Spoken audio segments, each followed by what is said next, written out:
Extremity and Pathological Gait test, and we have our practical. So we have that set up to be the test in the morning and then practicals are the rest of the day.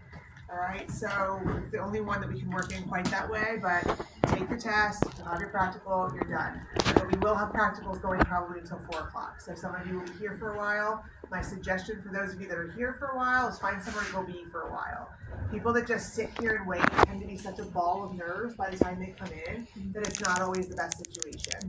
Pat and I are usually pretty slap happy at the end of the day though, so I will say that usually we're kind of pretty good at that point, so we're good. You did 100%. Yeah, 100% for waiting until 4. Right. Okay, so I'll have those sign-up sheets ready on Wednesday.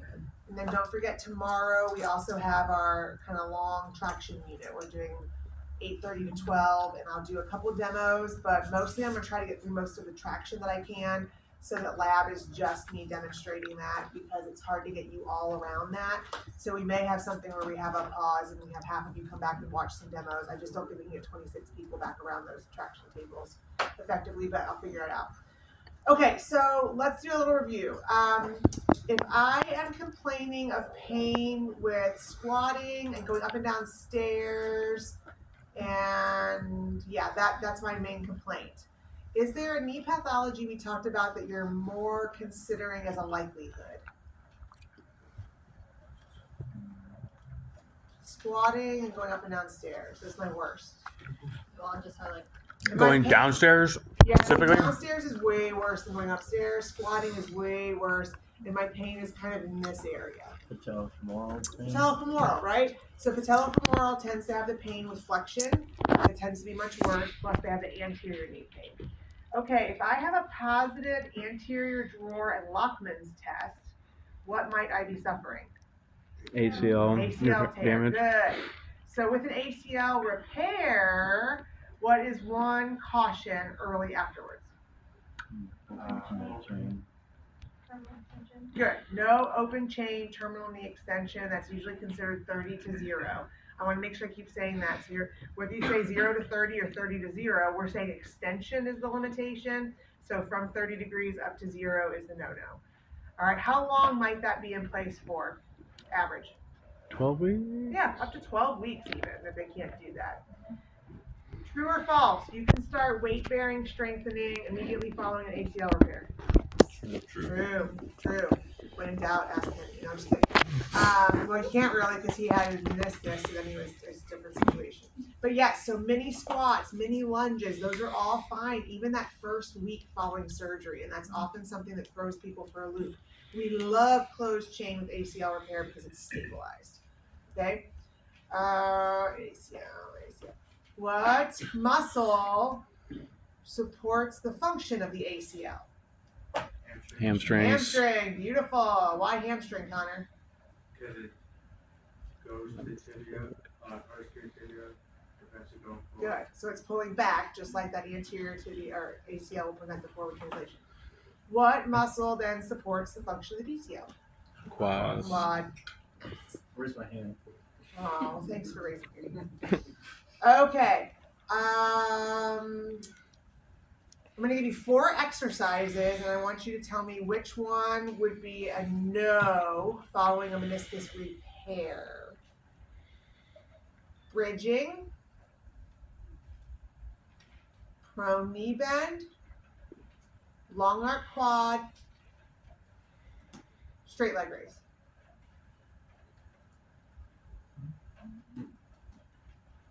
For what? A meniscus repair? Meniscus repair. Which one would be appropriate? Which one would be the no? The no. The knee bend, depending on how far. Yeah, the prone knee bend is the immediate no. The bridging, I just realized after I said you're going to engage your hamstring a little, so we really shouldn't be doing anything there. So, bad question. But the answer would have been anything basically resisted knee flexion or knee flexion past 90, right? So remember, it's active knee flexion past 90. All right, so we're still going to try to get their knee flexion range of motion to be full, but no active flexion past 90, no resisted hamstrings, period. So you can do standing hamstring curls up to 90. You just can't do them with a weight on your ankle.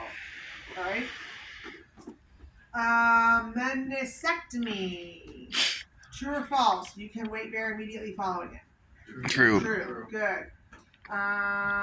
True or false? You have multiple restrictions, just like the meniscus repair with a meniscectomy. False. False. I had to get a false in there somewhere.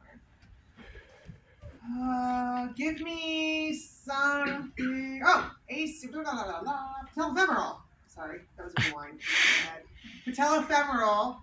Name some tissue that would likely need to be stretched. Quad. Anything else? IT band. IT band. So, I don't say anything. Hamstring. You know, we're really My thinking. TFL was like super tight. Is your TFL tight? Well, that feeds right into your IT band, so that would make sense, right? Because your IT band is kind of a hot mess. What special test can we do to check for the IT band? Obers. What's a positive Obers test?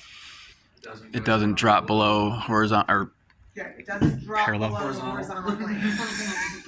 whatever this is. What is something specifically that I would probably want to strengthen for patellofemoral? VMO. Yeah. What's that? Adductors maybe? Adductors possibly. VMO is kind of the big one. What are 3 things that we assess in the patella with our patellar alignment? Tilt, Tilt, and glide, and rotation. rotation. You can do that as well. So tip, tilt, and glide. You can do rotation. At what point in knee motion is there the highest compressive force through the patella? Complete flexion. Yeah, complete flexion. So 90 degrees, if I gave you different degrees, the higher flexion degree. At what point of flexion does the patella engage in the interfemoral, I have the wrong name, the groove? Trochlear groove. Geez. 10, 6 to Yeah. 10, or 10 to something. 10 to 15 degrees. 10 to 15. flexion. So again, if you start to freeze up on a test, just unfreeze yourself and straighten your leg out of the desk and relax your quad and you wiggle it and then start to bend it a little, and when you can't wiggle it, it's engaging, which is very, very quickly into the motion, okay? It's engaging in the groove, so it loses its mobility.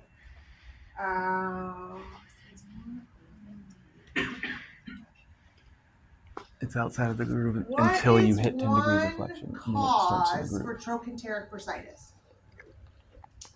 Imbalance. Imbalance, overuse. Very good. Anything else you think of? Arthritis. Maybe not specific to trochanteric bursitis. I was just trying. I know. Trauma? Say it again. Okay, biomechanics is the big one I was looking for. Biomechanics. So what specific biomechanical issue are we looking at that often causes problems with trochanteric bursitis? It's like the answer to everything. Oh, in is it coxavalga? It's valgus, the valgus positioning. So yes, Not jutting coxa. of the hip. Genic As valgus. Connor mentioned, the jutting of the hip can cause a lot of problems with that. So that Trendelenburg gait can Oh, cause major excellent. problems on that. And just so we are getting our language correct, if I am experiencing right greater trochanter pain, would you be saying it's ipsilateral glute med strength or contralateral glute med strength that's causing the problem? Ipsilateral.